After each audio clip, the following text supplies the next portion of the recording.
Welcome welcome to రాబందుల రెక్కల చప్పుడు ఒక్క ఓటమి 100 తప్పులు సిరీస్. తెలంగాణలో జనాభా పరంగా బీసీలది గణనీయమైన శాతం. బీసీలు ఎన్నికల రాజకీయాలని శాసించేటటువంటి పరిస్థితి గత కొన్ని దశాబ్దాలుగా చూస్తున్నాం. తెలంగాణ రాజకీయాల్లో కీలక పాత్ర పోషించే బీసీలకు సంబంధించినటువంటి ప్రయోజనాలు, బీసీల హక్కులు, బీసీల ఆందోళనలు, బీసీ స్కాలర్షిప్లు, వీటన్నిటి విషయంలో కేసీఆర్ వ్యవహరించిన తీరు కాస్త ప్రశ్నార్థకంగానే ఉంది, కాస్త అనుమానాస్పదంగానే ఉంది, రకరకాల అనుమానాలు రేకెత్తించింది. బీసీ నాయకులైనటువంటి ఉద్యమంలో కీలకంగా ఉన్నటువంటి పలువురు బీసీ నాయకులని దూరం చేసుకోవటం నుంచి మొదలుపెట్టి దాని వెనుక ఉన్నటువంటి ఉద్దేశాలు, వాళ్ళ చుట్టూ ఉన్నటువంటి కేసులకు సంబంధించినటువంటి అంశం దగ్గర నుంచి మొదలు పెడితే ప్రతిదీ ప్రశ్నార్థకమే. ఒకవైపు తెలంగాణ ప్రధాన మేజర్ ఓటర్లు, మేజర్ ప్రజలు బీసీలు అయితే బీసీలకి తగినటువంటి ప్రాధాన్యం లేదంటూ విమర్శలు వచ్చినాయి. అదే సందర్భంలో గొప్పగా ప్రవేశపెట్టినటువంటి బీసీ బంద్ ఏదైతే ఉందో, బీసీ బంద్ ఆచరణకు నోచుకోక మరింత వివాదాస్పదమైంది. ఎన్నికల కోసం మాత్రమే ప్రకటించిన బందులు చివరికి సారుని అధికారానికి దూరంగా పెట్టాయా? కేసీఆర్ రాజకీయ వ్యూహాలు, కేసీఆర్ రాజకీయ చాణక్యం బీసీల విషయంలో పనిచేయలేదా? బీసీలు ప్రధాన ఓటు బ్యాంక్గా ఉన్న నియోజకవర్గాల్లో కేసీఆర్ పరాజయం వెనుక బీసీల ఆగ్రహం ఉందా? ఇవన్నీ ఒకవైపు ఉంటే, మరోవైపు కంచె ఐలయ్య ఈ మధ్య గద్దర్ సంస్మరణ సభలో ఒక ప్రస్తావన చేశారు. ఆయనకి గత నెల 23వ తారీఖు రోజు ఒక ఫోన్ వచ్చిందంట. ఆ ఫోను మాజీ ముఖ్యమంత్రి కేసీఆర్ తనయ కవిత చేశారట. ఆవిడ తాము ప్రారంభించబోయేటటువంటి, అంటే అసెంబ్లీలో మా శాసనసభ ఆవరణలో జ్యోతిరావు పూలే విగ్రహం కోసం ఆవిడ ప్రారంభించేటటువంటి ఆందోళనకి మద్దతుగా నిలవాలి అని చెప్పి ఆయనను రిక్వెస్ట్ చేశారట. అసలు 10 ఏళ్ల పాటు అధికారంలో ఉండగా ఇదెందుకు గుర్తుకు రాలేదంటూ కంచెయ్యలయ్య ఒక వ్యాఖ్య చేశారు. ఒకసారి కంచెయ్యలయ్య ఏమన్నారో ఆయన మాటల్లోనే వింటే బాగుంటుంది. కంచెయ్యలయ్య ఏమన్నారో ఒకసారి విందాం. మైసూర్ రాజా భవనం లాగా కట్టుకున్న దాంట్లో ఇప్పుడు మా భట్టి గారు ఉంటున్నారు. ముఖ్యమంత్రి గారు వాళ్ళ గవర్నమెంట్ వాళ్ళకి ఇచ్చింది. మొదటిసారి పోయి చూసిన దానికి మహాత్మా పూలే అని పేరు పెట్టి ఆ గర్వాన్ని దెబ్బకొట్టారు. తర్వాత 23వ తారీఖు నాడు ఈ ఫ్యాక్ట్ మీకు చెప్పాలి. సడన్గా నాకు ఒక ఫోన్ వచ్చింది. నేను నార్మల్గా తెలియని ఫోన్ ఎత్తాను. నేను కవితను మాట్లాడుతున్నా అన్నది. ఎవరు ఈ కవిత? ఏ కవిత అన్నాను నేను. సార్ నేను కేసీఆర్ కూతుర్ని కవితను మాట్లాడుతున్నా అన్న. అంటే రాంగ్ నెంబర్కి చేసినవమ్మా అన్నాను. అంటే లేదు సార్, నేను మహాత్మా పూలే విగ్రహం అసెంబ్లీలో పెట్టడానికి స్పీకర్కి అప్లికేషన్ ఇచ్చిన 26వ తారీఖు నాడు మీటింగ్ పెడుతున్నాం, మీరు అక్కడికి రావాలి అన్నది. అంటే అమ్మా, మహాత్మా పూలే నాకు చాలా దగ్గరవాడు, కానీ నువ్వు మాత్రం కాదు కదా అన్ననే. అంటే 10 ఏళ్ళు ప్రభుత్వంలో ఉండి మహాత్మా పూలే విగ్రహం అసెంబ్లీలో పెట్టలేదు. ఇక్కడ ప్రజాభవన్కి మహాత్మా పూలే పేరు రాగానే రేపో ఎల్లుండో అసెంబ్లీలో వస్తుందని ఇప్పుడే ఒక ఉద్యమం మొదలుపెట్టింది. అంటే కంచాయిలయ్య మెదడికే గాలం వేయాలని వాళ్ళ కుటుంబం ఆలోచిస్తున్నదంటే, ప్రభుత్వం కొద్దిగా జాగ్రత్తగా ఉండండి, అందరికీ గాలం వేసే బాపత. మీ ఎమ్మెల్యేలకు ఎవరికేసో తెలియదు. ఎందుకంటే కంచాయిలయ్య మీకు తెలుసు, రేవంత్ రెడ్డి గారు కూడా ఆర్టికల్ చదివినరు. ఎన్నడూ నేను వాళ్ళని ఒప్పుకోలేదు. వాళ్ళకే గాలం వేసి నాకు ఫోన్ చేసి అడుగుడంటే సార్ అని. ఎప్పుడైనా నేను సారు. ప్రగతి అనే పేరుతో మైసూర్ రాజా భవనం లాగా కట్టుకున్న దాంట్లో ఇప్పుడు మా భట్టి గారు ఉంటున్నారు.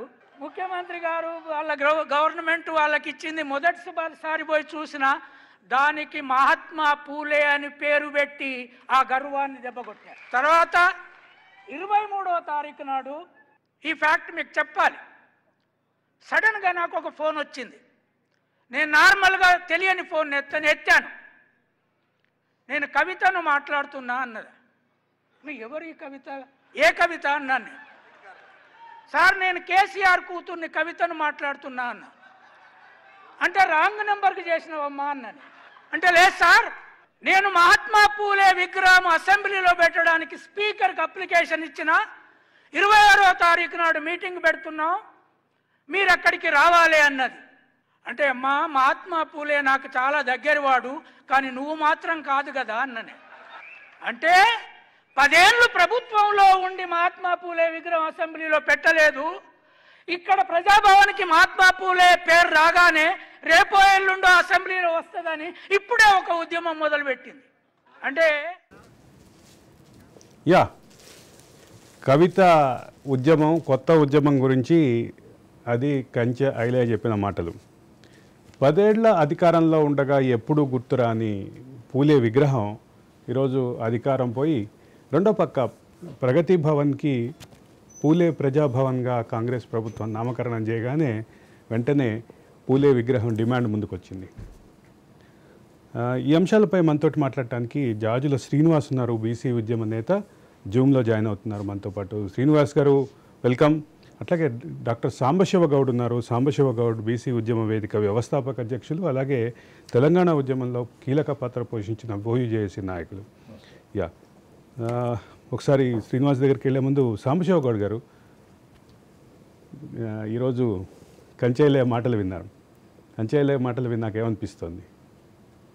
నిజానికి బీసీలు అనేవారు ఈ దేశానికి వెన్నెముక.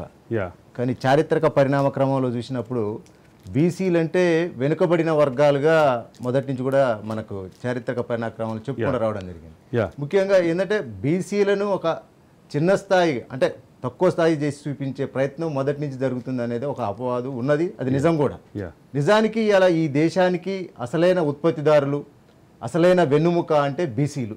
అలాంటి బీసీలను బీసీ కులాలన్నీ, వాళ్ళ కుల వృత్తులన్నీ ఉత్పత్తిలో, వ్యవసాయంలో ప్రధాన పాత్ర పోషించేటటువంటి వృత్తులు. అందులో ఎవరికి భేదాభిప్రాయం లేదు. బహుశా ఉంటే కేసీఆర్కి ఉందో లేదో నాకు తెలియదు. అంటే నేను చెప్పే అంశం ఏంటంటే, ఇన్నాళ్ళు 10 ఏళ్ల పాటు గుర్తురాని పూలే సడన్గా పూలే ప్రజాభవన్కి పూలే పేరు పెట్టగానే మరోవైపు అంటే ఆ ప్రజాభవన్ని ఒక అంటే దళిత మంత్రికి, ఒక గిరిజన మంత్రికి కేటాయించగానే సడన్గా పూలే గుర్తొచ్చేసి పూలే విగ్రహం పెట్టాలంటూ ఆందోళనలు, దానికి సంబంధించిన రౌండ్ టేబుల్ కార్యక్రమాలు మొదలైనవి. గత 10 ఏళ్ల కాలంలో మీరు చూసిన కేసీఆర్ పాలనలో బీసీలకు సంబంధించినటువంటి అంశంలో జరిగినటువంటి ల్యాబ్స్ ఏంటి, లోపాలేంటి?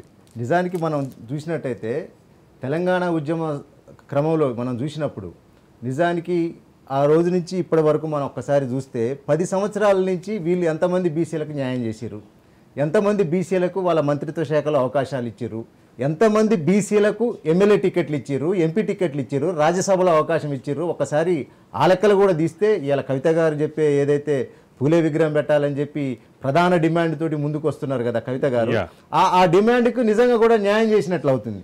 కానీ 10 సంవత్సరాలు పూలే గుర్తుకు రాలేదు, 10 సంవత్సరాలు బీసీలు గుర్తుకు రాలేదు. కనీసం 2014లో జరిగిన సమగ్ర సర్వే లెక్కలు ఇంతవరకు బయటపెట్టలేదు. అంటే నీకు అప్పటి ఎందుకు బయటపెట్టలేదు? సమగ్ర సర్వే లెక్కలన్నీ బయటకు వస్తే ఈ రాష్ట్రంలో బీసీలు ఎంతమంది ఉన్నారో ఈ తెలంగాణ సమాజానికి తెలుస్తుంది. కాబట్టి మా వాటా మాకు కావాలని చెప్పి అడిగే ప్రమాదం ఉన్నదని చెప్పి ఇన్ని రోజులు కూడా ఆ సమగ్ర సర్వే లెక్కలను బయట పెట్టలేదు. కానీ ఇప్పుడు ఒక్కసారిగా అధికారం కోల్పోగానే వాళ్ళకి ఏమైపోయిందని అంటే కనీసం వాళ్ళకి ఇప్పుడు గుర్తుకొచ్చింది. బీసీలు ఇప్పుడు గుర్తుకొచ్చారు. బీసీలు గుర్తుకొస్తారు, మహాత్మా జ్యోతిబా పూలే గుర్తుకొస్తారు, సావిత్రిబాయి పూలే గుర్తుకొస్తారు, అందరూ గుర్తుకొస్తారు. కానీ 10 సంవత్సరాలలో ఎప్పుడు కూడా బీసీల గురించి మాట్లాడిన దాఖలాలు మనం ఎక్కడ కూడా చూడం. తెలంగాణ జాగృతి పెట్టుకొని తెలంగాణ మొత్తం తిరిగిన కవిత గారికి అంటే బీసీలు ఈ జాగృతికి సంబంధించిన సంస్కృతి సంప్రదాయాల్లో మా కట్టుబట్లు మా ఆచార వ్యవహారాలు కనిపించలేదా? అంటే బీసీలు పడుతున్న కష్టాలు కానీ బీసీలు పడుతున్న ఏదైతే మీ జాగృతి సంస్థ అక్కడక్కడ జాతరలు చేసుకుంటూ తిరుగుతున్నది కదా, దసరా పండుగ కావచ్చు ఇంకా తదితర పండుగలలో కూడా జాగృతి పేరుతో తిరుగుతున్నారు కదా, ఆ పండుగలలో పాల్గొనే వాళ్ళు ఎవరు? బీసీలు కాదా? అప్పుడు కనపడిన బీసీలు ఇంత ఆల్ ఆఫ్ సడన్ గా కవిత గారికి ఎందుకు కనపడారంటే అధికారం కోల్పోయేసరికి ఎట్లనైనా మళ్ళీ ఈ అధికారం చేజిక్కించుకోవడానికి బీసీలను ఒక ఆయుధంగా మార్చుకునే ప్రమాదం ఉందనే చెప్పదలుచుకుని ఇక్కడ.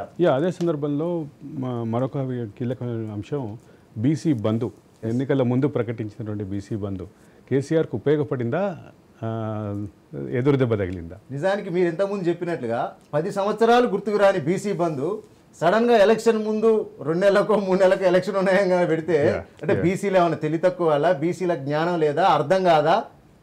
ఖచ్చితమైన సమాధానమే చెప్పారు కదా ఇప్పుడు మీకు.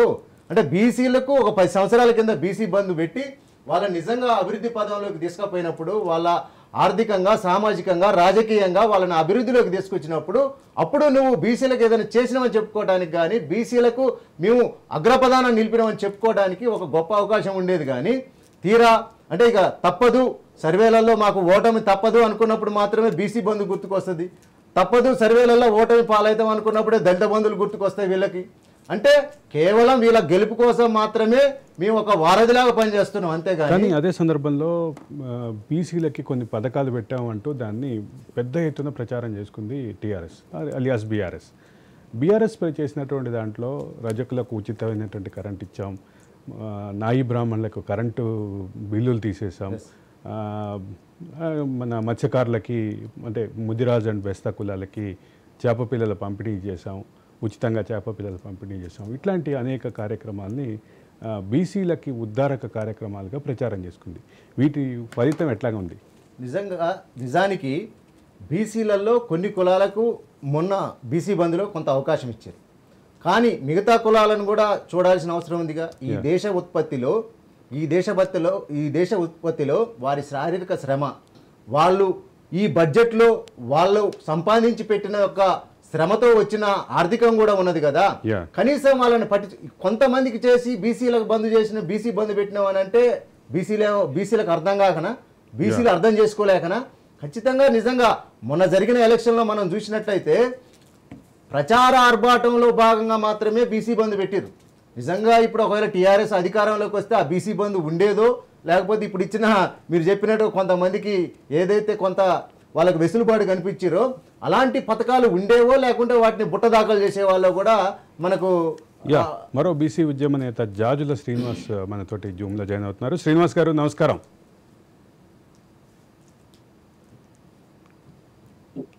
శ్రీనివాస్ గారు నమస్కారం. శ్రీనివాస్ గారు మీరు మ్యూట్లో ఉన్నట్టున్నారు, ఒక్కసారి చెక్ చేసుకోండి.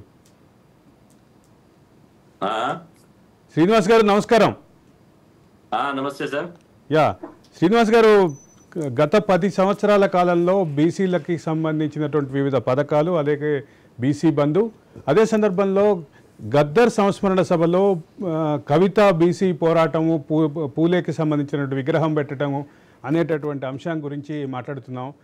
ఏమని ఫీల్ అవుతున్నారు? కవితకి సడన్గా అంటే బీసీల మీద ప్రేమ, అదే సందర్భంలో విగ్రహం, పూలే విగ్రహానికి డిమాండ్, దీన్ని ఎట్లా చూస్తున్నారు మీరు? అంటే ఈ 10 సంవత్సరాల టిఆర్ఎస్ పాలన, కేసీఆర్ పాలన బీసీలకు ఒక చీకటిమయం. బీసీలకు కేసీఆర్ ప్రభుత్వం చేసింది ఏమీ లేదు. 60% ఉన్నటువంటి బీసీలను అన్ని రంగాల్లో కేసీఆర్ ప్రభుత్వం అణచివేశారు. ఈ బీసీ కులాలను ఒక వాటాదారులుగా కాకుండా ఒక బిచ్చగాలుగా చూశారు. అడుగడుగున బీసీలను, బీసీ కులాలను అవమానించారు. బీసీల ఆత్మగౌరవాన్ని దెబ్బతీశారు. బీసీ మంత్రులను బర్తరఫ్ చేశారు. కేసీఆర్ గారికి అసలు బీసీలంటే లెక్కలేదు. బీసీలంటే వారికి చిన్న చూపు. ఎందుకంటే మాకు ఏ రాజకీయ పార్టీ లేదు, 1 రోజులోనో 2 రోజుల్లోనో ఈ ముచ్చట చెప్పడం లేదు, ఈ విషయాలను మేము చెప్పడం లేదు. 10 సంవత్సరాలుగా కేసీఆర్ గారు పాలన చూసిన తర్వాత రాజకీయ పార్టీలకు అతీతంగా ఈ రోజు కేసీఆర్ గారు యొక్క పాలన గురించి మేము మాట్లాడడం జరుగుతుంది. ఈ రోజు మీరు చూడండి, కేసీఆర్ గారు ప్రత్యేకంగా బీసీల సంక్షేమానికి 5,000 కోట్లు కేటాయిస్తా అని చెప్పిండు. ప్రతి ఆర్థిక సంవత్సరం 5,000 కోట్లు అన్నాడు. ఎక్కడ కూడా 5,000 కోట్లు కేటాయించలే. కానీ పైగా వారే అసెంబ్లీలో కేంద్ర ప్రభుత్వం మీద దూషిస్తూ 60% ఈ దేశంలో 60% ఉన్న బీసీలకు కనీసం 5% కూడా నిధులు కేటాయించరా అని ఆయన మాట్లాడతాడు. కానీ ఆయన వారి ప్రభుత్వం విషయం వచ్చే వరకల్లా మాత్రం ఈ కేటాయింపులు లేదు. అదే విధంగా చేతి వృత్తులు, చేనేత వృత్తులు, సకల కుల వృత్తుల వాళ్ళు ఇలా తెలంగాణ వస్తే మా బతుకులు మారుతాయి, ఈ కుల వృత్తుల ఆధునీకరణకు చర్యలు తీసుకుంటారని ఎంతో ఆశిస్తే బీసీ సప్లాన్ పెట్టాలని మేము కోరితే బీసీ సప్లాన్ పెడతా అని నిండు అసెంబ్లీ చెప్పిండు. బీసీ సప్లాన్ పెట్టలే. అదే విధంగా ఎన్నికల ముందు ఇక 2 నెలల ముందు ఓడిపోతారని తెలిసిన తర్వాత మా దళిత సోదరులకు 10 లక్షల రూపాయల దళిత బంధు పెట్టి బీసీలకు మాత్రం కేవలం 1,00,000 రూపాయలతోటి బీసీ బంధు అని ప్రకటించాడు. ఆ బీసీ బంధు కోసం 5,60,000 మంది ఎంఆర్ఓల ఆఫీసుల చుట్టూ తిరిగి కులమాదాయ సర్టిఫికేట్ తీసుకొచ్చి మొత్తం రోడ్ల మీద పడుకొని పడిగాపులు కాసి వాళ్ళు దరఖాస్తు చేసుకుంటే వారు కేవలం ఇలా 5,000 మందికి ఇచ్చి చేతులు దులుపుకున్నాడు. అంటే బీసీల పట్ల ఎక్కడ కూడా చిత్తశుద్ధి లేదు. తెలంగాణ రాష్ట్రం వచ్చిన తర్వాత బీసీలకు వారు ఉప ముఖ్యమంత్రి ఇవ్వాలని మేము డిమాండ్ చేసినాం. కనీసం ముఖ్యమంత్రి పదవి మీరు పెట్టుకుంటున్నారు కదా, దళితులకు ఉప ముఖ్యమంత్రి పదవి ఇచ్చారు, మైనార్టీలకు ఉప ముఖ్యమంత్రి పదవి ఇచ్చారు, బీసీలకు ఇవ్వాలని డిమాండ్ చేసినాం. కానీ బీసీలకు ఉప ముఖ్యమంత్రి పదవి ఇవ్వలే. మంత్రివర్గంలో సీఎం గారితో పాటు 19 మంది మంత్రులు ఉంటే ముఖ్యమంత్రితో పాటు 9 మంది బీసీ మంత్రులు ఉండాలి. కేవలం 4 మాత్రమే అవకాశం ఇచ్చారు. అందులో బీసీ మంత్రి ఈటల రాజేందర్ గారిని అవమానకర రీతిలో బర్తరఫ్ చేశాడు. ఆ ముదిరాజు కమ్యూనిటీ తెలంగాణ రాష్ట్రంలో highest community Mudiraj community. Mudiraj కమ్యూనిటీకి అసలు పాలనలో ప్రాతినిధ్యం లేకుండా చేసి ఇలా ముదిరాజులను బర్తరఫ్ చేసి అవమానించాడు. అదే విధంగా 136 కులాలు ఉంటే 130 కులాలకు అసెంబ్లీలో ప్రాతినిధ్యమే లేకుండా చేసిండు. పైగా ప్రాతినిధ్యం లేని కులాలకు నేను శాసన మండలిలో అవకాశం ఇస్తానని ఒక్కరికి కూడా అవకాశం ఇవ్వలే. అంటే ఎక్కడ కూడా సామాజిక న్యాయం అనేది లేదు. తెలంగాణ వచ్చిన తర్వాత 60% ఉన్నటువంటి వాళ్ళ సామాజిక వర్గానికి మాత్రమే 4 మంత్రి పదవులు ఇచ్చి, ముఖ్యమంత్రి పీఠం ఇచ్చి, పార్టీ ఫిరాయింపులు చేసి, అదే విధంగా చివరికి నేను రాజ్యాంగాన్ని మారుస్తా, ఈ రాజ్యాంగం ఇప్పుడు పనికిరాదు ఇప్పుడున్న రాజ్యాంగం, కాబట్టి నేను రాజ్యాంగమే మారుస్తాడు. అంటే ఆయన అహంకారము, ఆధిపత్యము, ఆయన యొక్క ఫెడరలిజము, ఆయన యొక్క భూస్వామ్య ఫ్యూడలిజము ఇలా పరకాష్టకు చేరిపోయింది. అంటే నా అంత తెలివిపరులు లేడు, నాకే తెలివి ఉంది, ఈ తెలంగాణ ప్రజలు తిక్కోళ్ళు, వీళ్ళకి తెలివి లేదు నీ అలా అని చెప్పి ఒక హేళనతోటి కేసీఆర్ గారు నియంతృత్వ ధోరణితో పోయింది. ఇవాళ మేము చాలా సార్లు చెప్పినాం, తెలంగాణ రాష్ట్రం బంగారు తెలంగాణ కావాలంటే 60% జనాభా ఉన్నటువంటి బీసీలను ఇవాళ విద్యా, ఉద్యోగ, ఆర్థిక, రాజకీయ రంగాల్లో వాళ్ళని అభివృద్ధిలో తీసుకోకపోతే బంగారు తెలంగాణ ఎట్లయితది? ఒక కేసీఆర్ కుటుంబం బంగారం అయితే అయిపోతుందా? ఇలా వాళ్ళ కుటుంబానికి మంత్రి పదవులు, వాళ్ళ కుటుంబానికి రాజ్యసభ పదవులు, వాళ్ళు ఓడిపోతే ఎమ్మెల్సీ పదవులు, వాళ్ళ చుట్టాలు వినోదరావు లాంటి వాళ్ళు ఓడిపోతే వాళ్ళకు ప్రణాళిక అమౌంట్ చైర్మన్ ఇచ్చి బీసీలు ఓడిపోతే ఒక్కటి ఇవ్వలే. ఉదాహరణకు చెప్తా, ఇలా తెలంగాణ రావడానికి తొలి అమరవీరులు శ్రీకాంతచారి, కానిస్టేబుల్ కిష్టయ్య, 2 బీసీలు. ఇలా శంకరమ్మ గారికి కనీసం ఎమ్మెల్సీ పదవిలే కనీసం ఇచ్చి గౌరవించలే, అవమానం చేశాడు శ్రీకాంతచారి తల్లిని. అదే విధంగా పోలీస్ కానిస్టేబుల్ కిష్టయ్య ముదిరాజు కులానికి సంబంధించిన అతన్ని ముదిరాజులను పాలనలో ప్రాతినిధ్యం లేకుండా చేసిండు. చివరికి ఆయన పరకాష్ట ఎక్కడ పోయిందంటే మొన్న శ్రీనివాస్ గారు అసెంబ్లీ జాబితాలో శ్రీనివాస్ గారు ముదిరాజు కూడా టికెట్ శ్రీనివాస్ గారు ఇదే అంశంపై మనతో మాట్లాడటానికి శంకర్ ముదిరాజు ఉన్నారు, బైరి శంకర్ ముదిరాజు ఉన్నారు. ఒకసారి ఆయనతో మాట్లాడి మళ్ళీ మీ దగ్గరికి వద్దాం. శంకర్ గారు నమస్కారం. నమస్తే సార్. శంకర్ గారు నమస్కారం. నమస్తే సార్. నమస్కారం సార్, వినబడుతుందా? శంకర్ గారు సార్, 119 నియోజకవర్గాల్లో ఒక్కరికి కూడా ముదిరాజుకి అంటే తెలంగాణలో ప్రధాన కులమైనటువంటి సంఖ్యాపరంగా ప్రధాన కులమైనటువంటి ముదిరాజు కులానికి ముదిరాజ్ సామాజిక వర్గానికి ఒక్క సీటు కూడా 119లో ఇవ్వకపోవటానికి ప్రధాన కారణం ఏం అనిపిస్తోంది మీకు? ప్రధాన కారణం అంటూ ఏముంటుంది సార్? ప్రధాన కారణం అని ఏం లేదు. వాళ్ళకు అధికారం అనేది తెలంగాణ కోసం పోరాటం చేసి తెలంగాణ తెచ్చుకున్న తర్వాత బతుకమ్మలు ఆడింది ముదిరాజు మహిళలే, బోనాలు తీసింది ముదిరాజు మహిళలు, అసైదులు ఆడింది ముదిరాజులు. తెలంగాణ ఉద్యమం కోసం ప్రాణత్యాగం చేసిన దాంట్లో ముదిరాజులు. పోలీస్ కిష్టయ్య తొలి అమరుడు ఉన్నాడు. ఏ అయితే మనం తెలంగాణ వస్తే ఈ బడుగుల జీవితాలు బాగుపడతాయో, బీసీల జీవితాలు బాగుపడతాయి అనుకున్న రాష్ట్రంలో ఎంతైతే నమ్మకం పెట్టుకొని అయితే తెలంగాణ కోసం రాత్రి పగలు అంతా మా కమ్యూనిటీ అంతా ఉద్యమంలో పాల్గొని పోరాటం చేస్తే ఏమున్నది సార్? వాళ్ళ ఒక కుటుంబానికే పరిమితం అయిపోయి అదే సందర్భంలో మీ సామాజిక వర్గానికే చెందినటువంటి మంత్రి ఈటెల రాజేందర్ని అత్యంత అవమానకరంగా బయటికి పంపించారు అనేది జాజుల శ్రీనివాస్ గారు వ్యాఖ్య. దాని మీద మీరేమంటారు? వాస్తవం కదా సార్ అది. ఆయన ఆర్థికంగా ఆయన తోటి డబ్బులు ఖర్చు పెట్టించారు, ఆయనను అన్ని విధాలా వాడుకున్నారు. ఆయనను తీరా ఆయనకు ఒక మంచి పేరు వచ్చి, ఒక బీసీ బిడ్డను, ఒక ముదిరాజు బిడ్డకు ఒక మంచి పేరు వచ్చి కనీసం ఇల్లు కట్టుకుంటే ఓరలేదు సార్ వీళ్ళు. ఒక ముదిరాజు బిడ్డ, ఒక బీసీ బిడ్డ ఒక సొంత ఇల్లు కట్టుకుంటే ఓరలేక రేపు పొద్దున ఆయనకి ఇంత మంచి పేరు వచ్చింది. కరోనా టైంలో ఆర్థిక అది వైద్య ఆరోగ్య శాఖ మంత్రిగా ఉండి ఆయన అన్ని హాస్పిటల్ అందరూ బయటకు వెళ్ళిన రోజులలో కూడా ఆయన ప్రతి హాస్పిటల్ సందర్శన చేశారు. తెలంగాణ రాష్ట్రం మొత్తం ఆయనకు మంచి పేరు వస్తే వీళ్ళు ఓర్వలేక రేపు పొద్దున ఆయన కొడుకును ముఖ్యమంత్రి చేయాలని, ఎక్కడ తన కొడుకు ముఖ్యమంత్రి సీటుకు అడ్డొస్తాడు అని చెప్పేసి కుట్రతోటి తప్పించిరే తప్ప ఎక్కడ ఈటల రాజేందర్ గారు ఏమైనా కుంభకోణం చేసిండా? ఆర్థిక మంత్రిగా పనిచేసిండు 5 సంవత్సరాలు. పేద పిల్లలకు హాస్టల్లో సన్న బియ్యం తెచ్చిండు ఈటల రాజేందర్ గారు ఉన్నప్పుడే పథకం. అదే మా ఈటల రాజేందర్ ను బయటికి పంపిన తర్వాత ఆ పార్టీకి శని చుట్టుకున్నది సార్. శని చుట్టుకొని ఆ పార్టీ పోయింది. ఈటల రాజేందర్ నా షోకి వచ్చినప్పుడు కూడా ఈటల రాజేందర్ ఇదే షోలో పాల్గొన్న సందర్భంగా కూడా నేను ఒక క్వశ్చన్ అడిగాను. 2014లో మీరు కేసీఆర్ వెంటున్నారు, అప్రతిహత విజయం సాధించారు. 2018లో కేసీఆర్ వెంటున్నారు, అప్రతిహత విజయం సాధించారు. ఆ తర్వాత మీరు బయటకు వచ్చినప్పటి నుంచే ఆయనకి ప్రధానంగా అంటే వైఫల్యాలు, పరాజయాలు కనిపిస్తున్నాయి. దీనికి కారణం ఏంటంటే ఆయన ఒక నవ్వు నవ్వి ఇది నేను కాదు తెలంగాణ ప్రజలను దూరం చేసుకున్నాడు ఆయన, నన్ను కాదు, నన్ను మాత్రమే కాదు తెలంగాణ ప్రజలను దూరం చేసుకున్న ఫలితమే తప్ప నన్ను మాత్రమే కాదంటూ నవ్వేశారు. ఒక నిమిషం శంకర్ గారు లైన్లో. సొంత సామాజిక వర్గం సార్. శంకర్ ఇక్కడ మనకు కొందరు ఫ్రెండ్స్ ఉన్నారు. ఎప్పుడైతే మీ ఈటల రాజేందర్ గారిని కేసీఆర్ బయటకు పంపించిండో అప్పుడే ఈ పార్టీకి చెంది చూసుకున్న లత్తగొట్టింది ఈ పార్టీ అని వాళ్ళే ఆఫ్ ద రికార్డ్ మాట్లాడే సందర్భాలు ఉన్నాయి సార్. శంకర్ గారు లైన్లో ఉండండి. మనతోటి బీసీ ఉద్యమ వేదిక వ్యవస్థాపక అధ్యక్షులు సాంబశివ గారు ఉన్నారు, అట్లాగే జాజుల శ్రీనివాస్ గారు జూమ్లో ఉన్నారు.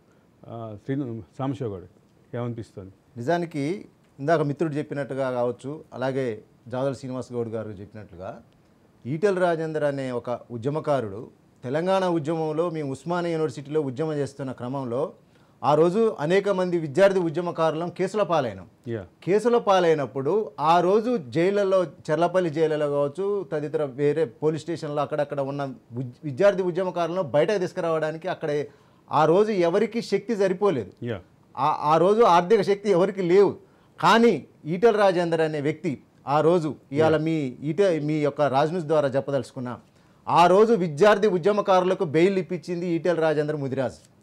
ఆ రోజు ఆయన సొంత డబ్బులతోటి చాలామంది విద్యార్థి ఉద్యమకారులను బయటకు తీసుకొచ్చిన సందర్భం. అంతేకాదు మా విద్యార్థి ఉద్యమకారులు చెర్లపల్లి జైళ్ళల్లో ఉన్నప్పుడు ఇంటి దగ్గర నుంచి తెలంగాణ పిండి వంటలు చేసి మరి తీసుకెళ్ళి వాళ్ళకి అక్కడ అందించిన సందర్భం. అంటే ఆయనకు ఉద్యమం పట్ల ఉన్న చిత్తశుద్ధి ఏందనేది మనం ఇక్కడ ప్రస్తావించుకోవాలి. నిజానికి ఇందాక మా సోదరులు చెప్పినట్టుగా ఇవాళ తెలంగాణ ఉద్యమానికి సిద్ధాంతకర్త ప్రొఫెసర్ జయశంకర్ గారు, అదేవిధంగా తొలి ప్రాణాలు విడిచింది కానిస్టేబుల్ కృష్ణయ్య గారు, ముదిరాజు గారు, అలాగే శ్రీకాంతాచారి గారు బీసీ, అదేవిధంగా ఎన్సీసీ గేటు వద్ద నా ప్రాణాలు పోయినా బాధలేదు కానీ తెలంగాణ సాధించి తీరాలని చెప్పి అయాల యాదయ్య ఎంతంటే చాలా చిన్న వయసులో ఆ రోజు తెలంగాణ నా జీవితం అని చెప్పి అయాల బగబగబండే మంటల్లో నుంచి ఆ రోజు అయాల పోలీసుల పైన ఉరికి అయాల తెలంగాణని మనం ఖచ్చితంగా సాధించుకోవాలి, నా ప్రాణాలు పోయినా బాధ లేదని చెప్పి ఒంటికి నిప్పంటించుకొని బగబగమండే మంటల్లో కూడా అయాల కాలి బూడిదైంది కూడా యాదయ్య. కానీ ఇవాళ తెలంగాణ సాధించుకున్నాక బీసీల పట్ల ఈ యొక్క గత 10 సంవత్సరాలలో కేసీఆర్ చూపించిన వైఖరేందో మాకు తెలియదా? కేసీఆర్ మమ్మల్ని ఎట్లా అవమానించిండో మాకు తెలియదా? ఖచ్చితంగా ఇంతకుముందు మా సీనన్న కావచ్చు, ఇంతకు ముందు మిత్రుడు చెప్పినట్లు కావచ్చు, ఖచ్చితంగా కేసీఆర్కు తగిన శాస్తి జరిగింది. ఖచ్చితంగా కేసీఆర్కు తగిన శాస్తి జరిగింది.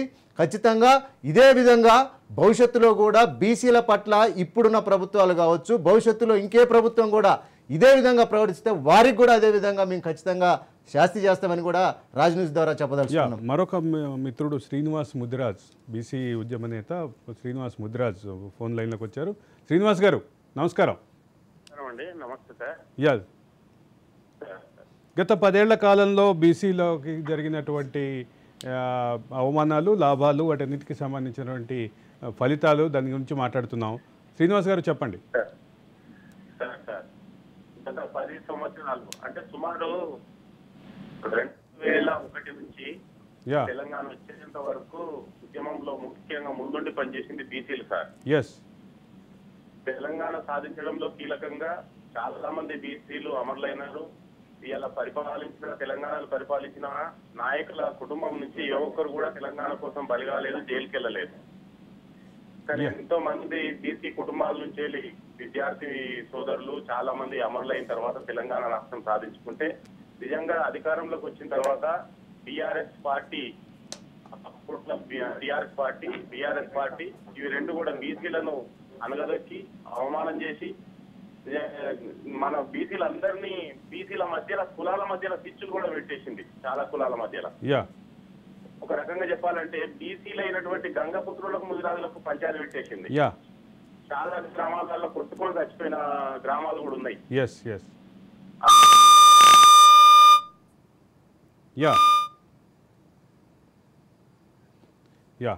శ్రీనివాస్ గారి ఫోన్ టెక్నికల్గా డిస్కనెక్ట్ అయినట్టుంది. జాజు శ్రీనివాస్ గారు చెప్పండి సార్. బీసీ కులాల మధ్య కులాల పంచాయతీ పెట్టి బీసీ కులాల ఐక్యతను దెబ్బతీసిందంటూ ఇప్పుడు మనతో ఒక ఫోన్లో మాట్లాడిన ఒక కాలర్ చెప్పారు. దీన్ని మీరు ఎట్లా తీసుకుంటారు? ఇప్పుడు కేసీఆర్ గారు చాలా చాణక్య తెలివితోటి ఇవాళ బీసీ కులాల మధ్యన పంచాయతీ పెట్టింది 100% వాస్తవం. ఓకే, ఎందుకంటే మీకు ఒక ఉదాహరణ చెప్తా. మేము హైదరాబాద్ లో పూలే గారి పేరు మీద ఒక పూలే నాలెడ్జ్ సెంటర్, ఒక బీసీ భవన్ పెట్టండి. ప్రపంచవ్యాప్తంగా బీసీ విద్యార్థులకు ఉద్యోగ ఉపాధి అవకాశాలు ఏమో తెలుస్తుంది. ఒక బీసీలకు ఒక లైబ్రరీ, ఒక కమిషన్ ఆఫీసు, ఒక స్టడీ సర్కిల్ ఉంటది. బీసీలకు ఒక 10 ఎకరాలలో పూలే నాలెడ్జ్ సెంటర్ పెట్టండి అంటే పెట్టలే. కానీ కులాల పేరు మీద బీసీ కులాల ఆత్మగౌరవ భవనాలని చెప్పి ఒక్కొక్క కులానికి ఒక్కొక్క ఎకరము, అరెకరము, 2 ఎకరాలు, 3 ఎకరాలు ఇట్లా ఇచ్చుకుంటూ పోయింది. ఒక అది బీసీ కులాలకు ఒక్కొక్క కులానికి ఒక్కొక్కటి ఇచ్చి మా కులానికి ఇచ్చిండు అనే ఒక క్యాస్ట్ ఫీలింగ్, ఒక క్యాస్ట్ యొక్క మాది అంటే మాది గొప్ప అనే విధంగా తీసుకుపోయింది. ఆ తర్వాత మళ్ళీ ఆత్మగౌరవ భవనాలు ఏమన్నా నిర్మించిండా అంటే అది లేదు. వాళ్ళకు ఆ గుట్టలలో తొండలు గుడ్డు పెట్టని ప్రాంతాలు మొత్తం ఇచ్చి ఈ నాగోల్లో మూసీ నది పక్కన బీసీలకు ఆత్మగౌరవ పేరు ఇచ్చి అదే అగ్రకులాలకు, వెలమలకు, రెడ్లకు, కమ్మలకు మాత్రం హైటెక్ సిటీ పక్కన ఇచ్చాడు 5 ఎకరాలు. కానీ బీసీ కులాలకు మాత్రం ఇక్కడ నాగోల్లో ఇలా ఒక ప్లేస్ ఉంది, ఆ నాగోల్లో మూసీ నది పక్కన ఇచ్చాడు. బీసీ నాలెడ్జ్ సెంటర్ కి ఏమంటే ఇయ్యలే. తర్వాత రెండోది, ఎక్కడైతే బీసీలు ఎమ్మెల్యేగా, ఎంపీగా పోటీ చేస్తారో, ఉదాహరణకు నిజామాబాద్ లో ఆ ధర్మపురి అరవింద్ గారు ఒక మున్నూరు కాపుకు సంబంధించినటువంటి వ్యక్తి పోటీ చేస్తే అక్కడ మున్నూరు కాపుల మీటింగ్ పెట్టడం, ఆ కవిత గారికి మద్దతు తెలపడం. ఆలేరులో బూడిద భిక్షమేగౌడ్ పోటీ చేస్తే అక్కడ గౌడ్ల మీటింగ్ పెట్టడం, అక్కడ గొంగళి సునీతారెడ్డికి మద్దతు తెలపడం. అంటే ఇట్లా కులాల యొక్క కాన్సెప్ట్ ని, కులాల యొక్క ఐక్యతని, కులాల యొక్క పంచాయతీలను దెబ్బతీసిందే కేసీఆర్ గారు. ఆత్మగౌరవ పేరు మీద ప్రతి ఎన్నికలలో ఆశీర్వాద సభలు పెట్టి ఓట్లు దండుకోవడం, వేసుకోవడం. ఇంతవరకు ఒక ఆత్మగౌరవం ప్రారంభంగానే ఒక ఆత్మగౌరవం బిల్డింగ్ అట్లే 10 ఏళ్ల సంధి.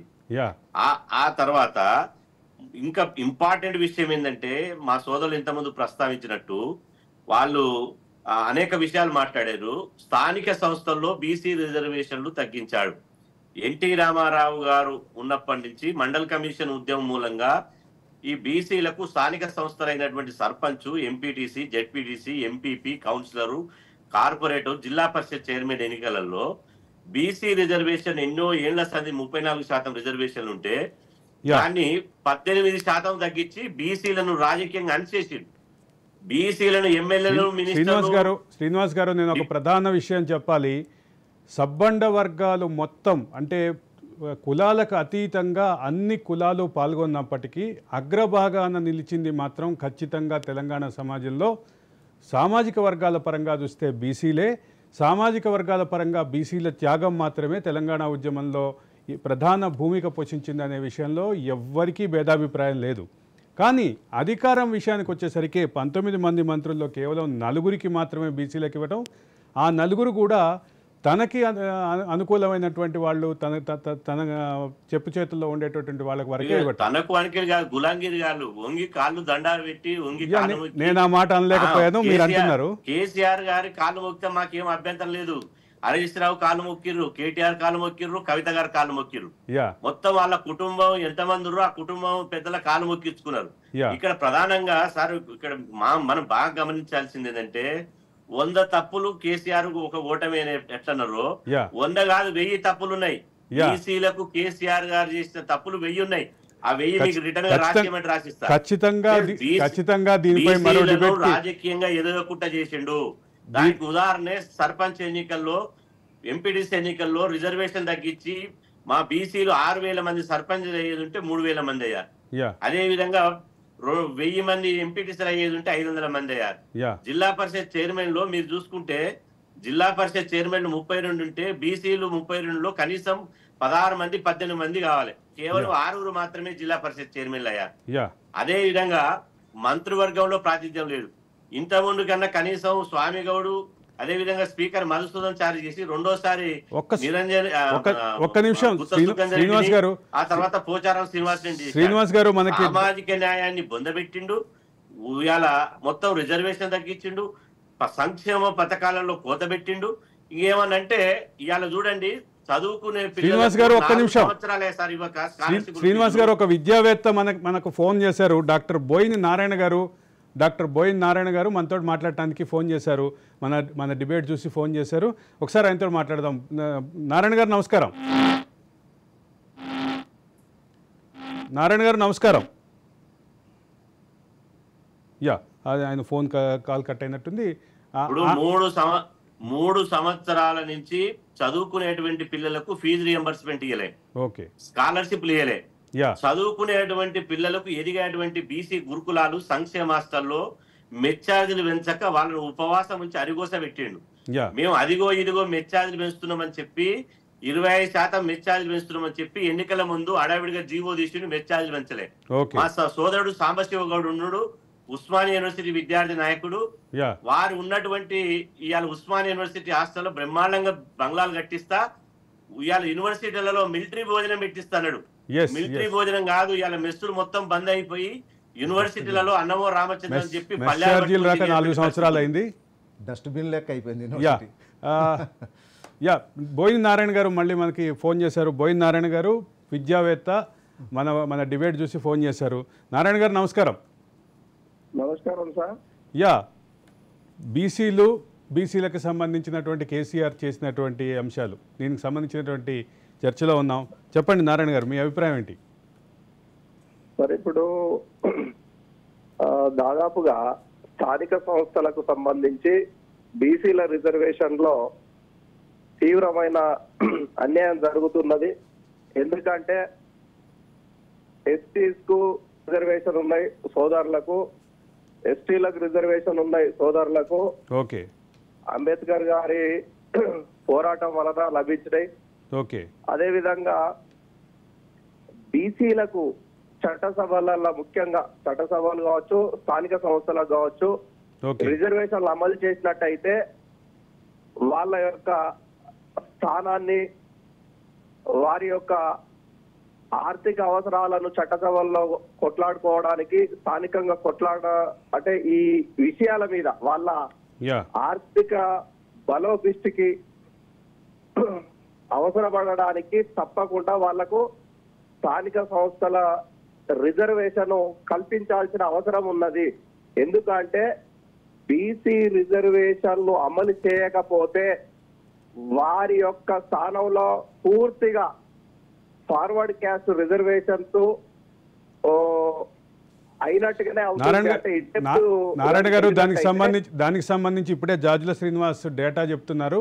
1000 మంది రావాల్సిన దగ్గర 600 మంది వస్తున్నారు, 800 మంది రావాల్సిన దగ్గర 500 మంది వస్తున్నారు. దానికి ప్రధానమైనటువంటి కారణం బీసీ రిజర్వేషన్, అంటే ఎన్టీఆర్ హయాంలో వచ్చినటువంటి బీసీ రిజర్వేషన్ని మళ్ళీ ఎన్టీఆర్ శిష్యుడిగా చెప్పుకునే కేసీఆరే తగ్గించాడు అనేది ఇప్పుడే జాజుల శ్రీనివాస్ చెప్తున్నటువంటి మాట. దీని మీద మీరేమంటారు?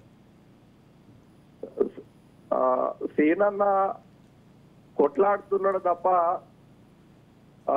అది పూర్తిగా రాజకీయ పార్టీలకు లోబడే వాళ్ళ ప్రయత్నాలు జరుగుతున్నాయి. నేను పూర్తిగా ఏకీభవిస్తలేను. అయితే ఎందుకంటే ఎస్సీ ఎస్టీలకు ఏ రకంగానైతే రిజర్వేషన్ స్థానిక సంస్థలలో కల్పించారో అన్ని స్థానాలలో చట్టసభలు కావచ్చు, స్థానిక సంస్థలు కావచ్చు, రిజర్వేషన్ కల్పిస్తేనే వాళ్ళ దాంట్లో వాళ్ళు పోటీ పడి వాళ్ళు వాళ్ళ ఆ స్థానాలను వాళ్ళు పరిపాలించుకుంటారు కాబట్టి వాళ్ళ అవసరాలను వాళ్ళు తీర్చుకోగలుగుతారు. కాబట్టి ఎక్కడైతే ఒక ఊర్లో 90% బీసీలు ఉన్నా అక్కడ 10% రిమైనింగ్ క్యాస్టెస్ ఉన్నా కూడా వాళ్ళ ఆర్థిక బలంతో వీరిని పూర్తిగా అనగదొక్కే పరిస్థితి ఏర్పడుతుంది. కాబట్టి తప్పకుండా వీరి యొక్క జనాభా ప్రాతిపాదిక మీద వీరికి రిజర్వేషన్స్ 100% కల్పించాల్సిందే, చట్టసభలలో కావచ్చు, స్థానిక సంస్థలలో కావచ్చు. ఓకే, శ్రీనివాస్ గారు, నారాయణ గారి మాట విన్నారు. ప్రధానంగా ఆర్థికమైనటువంటి, అంటే 90% బీసీలు ఉన్నప్పటికీ 10% కనుక అగ్రకులాలు ఉంటే ఆ 10%గా ఉన్నటువంటి అగ్రకులాలు దాన్ని తీసేసుకుంటున్నాయి, హైజాక్ చేస్తున్నాయి అనేది ప్రధానమైనటువంటి అంశం. మరొక ప్రధానమైనటువంటి అంశం ఏంటంటే ఇందాక మనం మాట్లాడుకుంటున్నట్లుగా బీసీ రిజర్వేషన్లు తగ్గించటం. ఈ రెండింటిని ఎట్లా చూస్తారు మీరు, శ్రీనివాస్ గారు? వాస్తవంగా ఈరోజు బీసీలకు అన్ని వర్గాలకు జనాభా దామాషి ప్రకారం రిజర్వేషన్లు ఉన్నాయి. ఈ మధ్యన అగ్రకులాలకు కూడా తెలంగాణ రాష్ట్రంలో 10% రిజర్వేషన్ కల్పించడం జరిగింది. అదే విధంగా బీసీలకు చట్టసభలో రిజర్వేషన్ లేకపోవడం మూలంగా తెలంగాణ రాష్ట్రంలో 119 మంది ఎమ్మెల్యేలు ఉంటే బీసీలు కేవలం 22 మంది మాత్రమే ఉన్నారు. అదే విధంగా కేసీఆర్ వచ్చిన తర్వాత తెలంగాణ వస్తే ఏమన్నాడు కేసీఆర్ గారు, చిన్న రాష్ట్రంలో సామాజిక న్యాయం జరుగుతుంది అని అన్నాడు. ఇవాళ మీరు చూడండి, తెలంగాణ రాష్ట్రం వస్తే కేసీఆర్ గారు ఉమ్మడి ఆంధ్రప్రదేశ్ లో ఏ విధంగా అయితే అగ్రకులాలకు అధికారం ఇచ్చిండో తెలంగాణ కూడా అదే వచ్చాడు. మీరు ఉదాహరణకు చూసుకుంటే ఖమ్మం జిల్లా చూసుకుంటే గత కాంగ్రెస్ ప్రభుత్వంలో ఉమ్మడి ఆంధ్రప్రదేశ్ లో రామరెడ్డి వెంకరెడ్డి ఉంటే పువ్వాడ అజయ్ కుమార్ గారికి అవకాశం ఇచ్చారు. నల్లగొండ జిల్లా చూసుకుంటే జానారెడ్డి ఉంటే జగదీశ్వర్ రెడ్డి వచ్చాడు. మహబూబ్నగర్ జిల్లా చూసుకుంటే అంతకుముందు డికే అరుణారెడ్డి ఉండే, అదే విధంగా నిరంజన్ రెడ్డి వచ్చాడు. రంగారెడ్డి అత్త పోయి అల్లుడు వచ్చాడు. మీకు తెలుసు, సవిత ఇంద్రారెడ్డి పోయి మహేందర్ రెడ్డి వచ్చాడు, మహేందర్ రెడ్డి పోయి మళ్ళీ సవిత వచ్చింది. మెదక్ చూసుకుంటే సునీతా లక్ష్మారెడ్డి పోయి హరీష్ రావు వచ్చాడు. అదే విధంగా వరంగల్ కనీసం అప్పుడన్నా బీసీలు పొన్నాల లక్ష్మీ బసవరాజ్ సారే ఇద్దరు బీసీలు ఉంటే ఆ ఇద్దరు బీసీలను తీసేసి ఎర్రబెల్లి దయాకర్ రావు తన కులాన్ని తీసుకొచ్చుకున్నాడు. కరీంనగర్ జిల్లా తీసుకుంటే కరీంనగర్ జిల్లాలో అంతకుముందు దుద్దిల్ల శ్రీధర్ బాబు ఉండే, ఆ తర్వాత కేసీఆర్ గారు కేటీఆర్ గారిని తీసుకొచ్చుకున్నాడు. ఇలా ఆదిలాబాద్ లో ఇంద్రకరణ్ రెడ్డి, అదే విధంగా ఇలా నిజామాబాద్ లో అంతకుముందు సుదర్శన్ రెడ్డి ఉండే, ఆయన నిజామాబాద్ ప్రశాంత్ రెడ్డి ఉన్నాడు. అంటే కేసీఆర్ గారు మొత్తం తెలంగాణ రాష్ట్ర సమితి కాదు, అది తెలంగాణ రెడ్ల రావుల సమితిని చేసిండు. తెలంగాణ రెడ్ల రావుల సమితి చేసిండు. టికెట్ కూడా ఇలా మీరు ఒక విషయం చెప్పాలి, నేను అందుకనే 1000 తప్పులు అన్నా. అందరికంటే మొన్న టికెట్ ఎవరు ఇచ్చారు? కేసీఆర్ గారు ఇచ్చారు కదా. అందరికంటే టికెట్లు అన్ని పార్టీల కంటే ఇచ్చి బీసీలకు ఎన్ని టికెట్ ఇచ్చిండు? కేవలం 22 టికెట్లు మాత్రమే ఇచ్చిండు. అంటే 60% ఉన్న జనాభాకు 22 టికెట్లు ఇస్తే ఎట్లా? అంటే మొత్తం మేము అప్పుడే చెప్పినాం, కేసీఆర్ గారు మీరు తెలంగాణ రాష్ట్రాన్ని రెడ్డ రావుల సమితి చేస్తున్నారు, మీరు బీసీలకు టికెట్లు ఇవ్వాలి, మేము ఓట్లు వేసేటోళ్ళం, జెండాలు మోసేటోళ్ళం. నీ తెలంగాణ ఉద్యమంలో మా కాసు శ్రీకాంత్ చారి, కానిస్టేబుల్ కిష్టయ్య, ప్రొఫెసర్ జయశంకర్, కొండ లక్ష్మణ్ బాబుజీ 1200 మంది బలిదానాలు చేస్తే 1100 మంది మా బీసీ బిడ్డలే. జేఏసీలు పెట్టింది మేమే, అదే విధంగా సకల జిల్లా సమ్మె చేసింది మేమే, బోనం ఎత్తుకుంది మేమే, బతుకమ్మ ఆడింది మేమే, దునికి ధూమ్ధాం చేసింది మేమే. ఇన్ని త్యాగాలు చేస్తే తెలంగాణ రాష్ట్రం చీమలు పెట్టిన పుట్టలు పాములకి నిర్వైనట్టు మీరు ఇవాళ రెడ్డరావులకు ఇస్తున్నారు. మీరు సిట్టింగ్లకు టికెట్లు ఇస్తే మీ పుట్టి మునగడం ఖాయమని నేను ఆ రోజు చెప్పిన, కరాఖండిగా చెప్పిన. ఇవాళ ఏమైంది? అదే రెడ్లకు 56 మందికి టికెట్లు ఇస్తే 56 మంది ఓడిపోయారు. అంటే కొద్దిమంది రెడ్లు గెలిచారు, వెలమలకు టికెట్లు ఇస్తే వెడమలు ఓడిపోయారు. ఇవాళ కేసీఆర్ గారు అసెంబ్లీకి దర్జాగా గేట్ నెంబర్ 1 లంగా వచ్చేది. ఇవాళ మళ్ళీ గేట్ 2 లంగా వచ్చి అలా హెలికాప్టర్ తిరిగేటువంటి కేటీఆర్ గారు ఆటోలో తిరుగుతున్నాడు. ఆకాశాన్ని తిరిగేటువంటి గేట్ నెంబర్ 1 వచ్చేటువంటి కేసీఆర్ గారు బీసీల దెబ్బకు గుద్దుడు గుద్దితే ఓటుతోడు గుద్దుడు గుద్దితే ఇవాళ ఓటు తీసుకోవడానికి గేట్ నెంబర్ 2 వచ్చింది. మళ్ళీ ఈ రోజు ఇవాళ కవితక్క గారు ఈ రోజు పూలే విగ్రహం పెట్టాలంటున్నా. అమ్మ కవిత గారు, నేను రాజన్యూస్ ద్వారా విజ్ఞప్తి చేస్తున్నా, పూలే విగ్రహం పెట్టాలని అడగాల్సింది మీ నాయనని అడగాలి, పూలే విగ్రహం పెట్టాలని అడగాల్సింది మీ అన్నని అడగాలి. డాడీ 10 సంవత్సరాలు ఉన్నావు, నువ్వు కనీసం పూలే విగ్రహం ఎందుకు పెట్టలేని మీ డాడీని అడగాలి. అన్న మున్సిపల్ మినిస్టర్ ఉన్నావు, హైదరాబాద్ పట్టణం అంతా నీ చేతిలో ఉంది, పూలే విగ్రహం ఎందుకు పెట్టలేదని మీ అన్నని అడగాలి. అంటే ఇవాళ తెలంగాణ రాష్ట్రంలో కాంగ్రెస్ ప్రభుత్వం మేము పోరాటం చేస్తే బీసీ సెన్సెస్ చేస్తానని చెప్పింది. ఈ బీసీ కులగణని కనుమరుగు చేయడానికి, తదుపరి ప్రశ్న కులగణని కుట్ర చేయడానికి ఇలా పూలే విగ్రహాన్ని తెర మీద తీసుకొచ్చి ఒక్క నిమిషం సాంబశివ్ గారు. అంటే ఒక పక్క బీసీ కులగణని ఇనిషియేట్ చేసింది తెలంగాణ ప్రభుత్వం, రెండో పక్క ప్రజాభవన్కి పేరు మార్చింది. ఈ రెండింటితోటి కాంగ్రెస్కి వచ్చే మైలేజ్ని బ్రేక్ చేయడానికా, లేదా అసలు మేము రేస్లో ఉన్నామని చెప్పడానికా, లేదు వీటన్నిటి కాకుండా అంటే ఒకవేళ ఓడిపోవడానికి బీసీలే కారణం అన్న ఉద్దేశంతో బీసీ ఎజెండా ఎత్తుకోవడానికా, ఏ రకమైనటువంటి రాజకీయం కనిపిస్తోంది ఇక్కడ? ఇందాక సోదరులు చెప్పినట్టుగా నిజానికి ఈరోజు ఒక్క నిమిషం సాంబశివ్ గౌడ్ గారు, శ్రీను ముద్దిరాజు ఉన్నారు ఫోన్ లైన్లో. శ్రీను గారు నమస్తే. శ్రీను గారు నమస్తే. చెప్పండి శ్రీను గారు. ఏదైతే భారతదేశ వ్యాప్తంగా కొన్ని రాష్ట్రాలలోనే బీసీ గణన చేపట్టింది సార్. మొన్నటి చూసినట్టయితే బీహార్ కానీ, ఆంధ్రప్రదేశ్ లో కానీ, తెలంగాణ ప్రభుత్వం నూతనంగా ఏర్పడిన ప్రభుత్వం కూడా బీసీ గణన చేపట్టాలని, బీసీ కమిషన్ ఏర్పాటు చేయాలని రేవంత్ రెడ్డి గారు కూడా చెప్పడం జరిగింది. ఏదైతే బీసీ గణన చేపట్టే వరకు కూడా బీసీలకు న్యాయం జరగదు సార్. ఎందుకంటే మాకెంతో మేమంతే, మా మాట ఎంత అనేది ఎప్పుడైతే గణన చేపట్టిన తర్వాత మాకు రావాల్సిన హక్కులు అనేటి మాకు వస్తాయి. కాబట్టి ఖచ్చితంగా కమిషన్ ఏర్పాటు చేసి దేశవ్యాప్తంగా బీసీల శాతాన్ని ఎప్పుడైతే లెక్కించి ఆ వాటా ఇస్తారో అప్పుడే సమతుల్యమైన రిజర్వేషన్స్ వర్తిస్తాయి.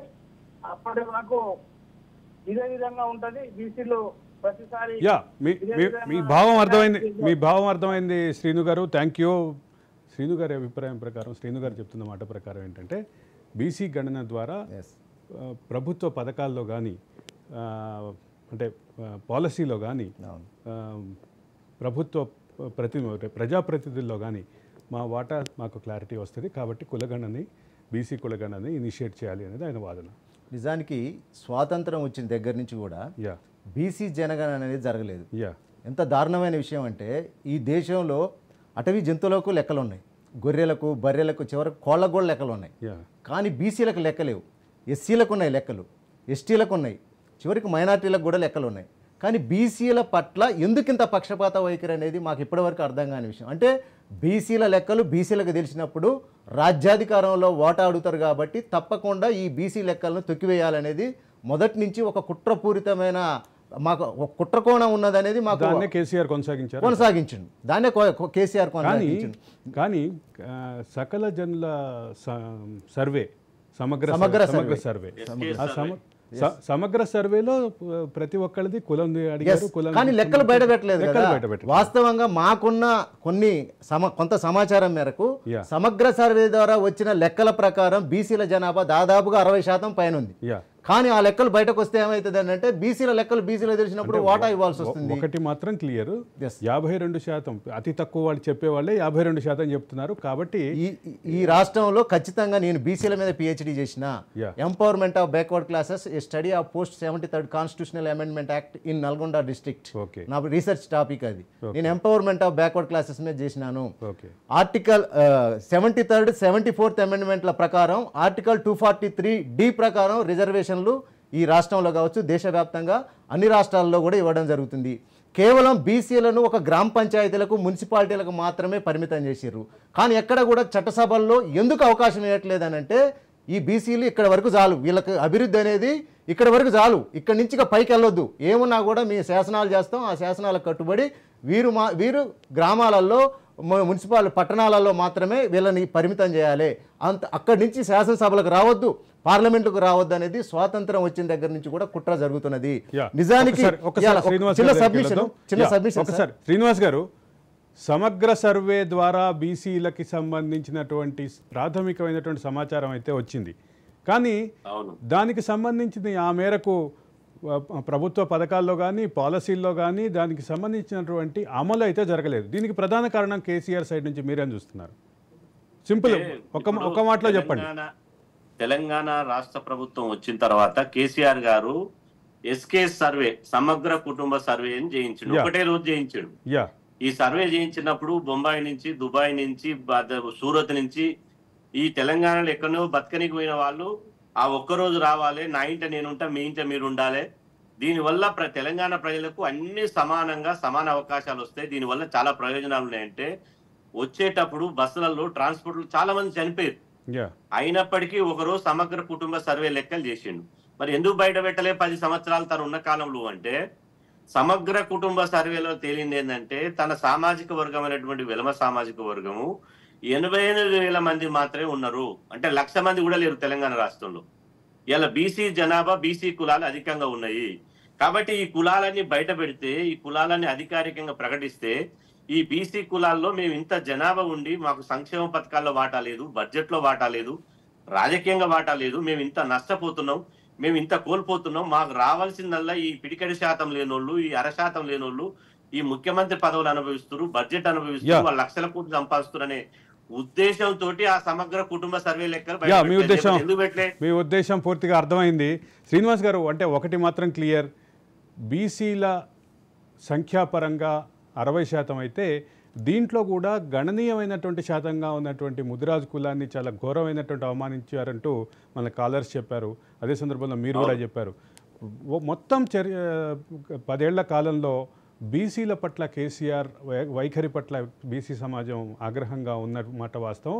ఆ కసి, ఆ కోపం, ఆ ఆగ్రహం పూర్తిగా ఇప్పుడు రాబోయే పార్లమెంట్ ఎలక్షన్లో చూపించే అవకాశం ఉంది. పూర్తిగా శాసనసభ ఎన్నికల్లో కనిపించింది. అదే పరిస్థితి పార్లమెంట్ ఎన్నికల్లో కూడా ఉంటుంది అనేది సాంబశివ గౌడ్ చెప్తున్నటువంటి మాట. కానీ ఒక మాట మాత్రం చెప్పాలి, బీసీలకి ఉన్నటువంటి ఆగ్రహం కట్టలు తెంచుకున్న ఆగ్రహంగా మారి ఈ అంటే బీసీ ప్రభావిత నియోజకవర్గాలు మన కళ్ళ ముందు కనపడుతూనే ఉంది. బీసీ ప్రభావిత నియోజకవర్గాలు ఏవైతే ఉన్నాయో బీసీ ప్రభావిత నియోజకవర్గాల్లో ఖచ్చితంగా నెగటివ్ ఫలితం అయితే కనిపించింది. ఆ రకంగా కేసీఆర్ పరాజయానికి బీసీల ఆగ్రహం కూడా ఒక ప్రధాన కారణమైంది.